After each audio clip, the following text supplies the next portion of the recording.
നിങ്ങളുടെ ഇഷ്ട പരമ്പരകൾ എക്സ്ക്ലൂസീവായി സൺ നെക്സ്റ്റ് ആപ്പിലൂടെ തികച്ചും ഫ്രീ ആയി ഇപ്പോഴേ ആപ്പ് ഡൗൺലോഡ് ചെയ്യൂ.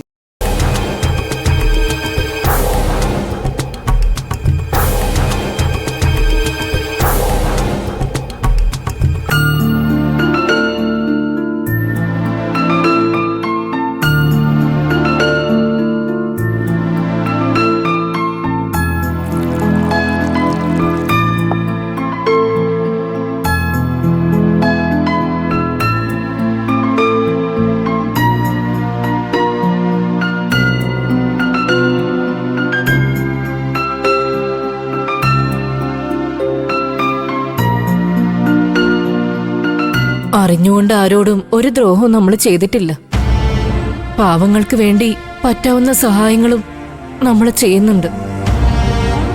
എന്നിട്ടും നമ്മുടെ മക്കളുടെ കാര്യത്തില് നമ്മൾ പരാജയപ്പെട്ടു പോയല്ലോ സച്ചേട്ടാ. പരാജയപ്പെട്ടു പോയെന്നോ? അങ്ങനെ പറയാൻ പറ്റൂ സാവിത്രി? നമ്മുടെ മക്കൾ ഇപ്പോഴും നമ്മുടെ കൂടെ തന്നെ ഇല്ലേ? അവര് നമ്മുടെ കൈവിട്ട് നമ്മൾ ആഗ്രഹിക്കാത്ത വഴികളിലേക്ക് പോകുന്നതല്ലേ നമ്മുടെ പരാജയം? നമ്മൾ ആഗ്രഹിച്ചെടുത്ത് അവരെത്തിയില്ലല്ലോ സച്ചേട്ടാ. അവർക്കതിനുള്ള ടൈമായി കാണില്ല സാവിത്രി. ഗോകുലിന് വിധിച്ചൊരു പെൺകുട്ടി എവിടെയോ ഉണ്ട്. സമയമാവുമ്പോ അവനും നമ്മളും അതിലേക്ക് എത്തിയിരിക്കും. അവന്റെ കാര്യത്തില് ആ ജീവൻരാജിനെ തല്ലിയത് കേസാവൂന്നുള്ള പേടി എനിക്കുള്ളൂ.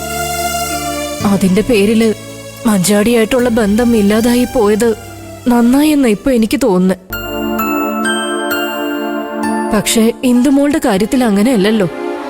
ജോത്സ്യം പറഞ്ഞ സമയത്തിനുള്ളിൽ നമ്മൾ അവളുടെ കല്യാണം നടത്തിയിട്ടും സന്തോഷമുള്ളൊരു ജീവിതം അവൾക്ക് കിട്ടിയില്ലല്ലോ. എടോ, താൻ വിഷമിക്കാതിരിക്കേ. ഇന്ന് രാത്രി തന്നെ രാഹുൽ തിരിച്ചെത്തുന്ന വിശ്വനാഥൻ വിളിച്ചപ്പോ പറഞ്ഞത്.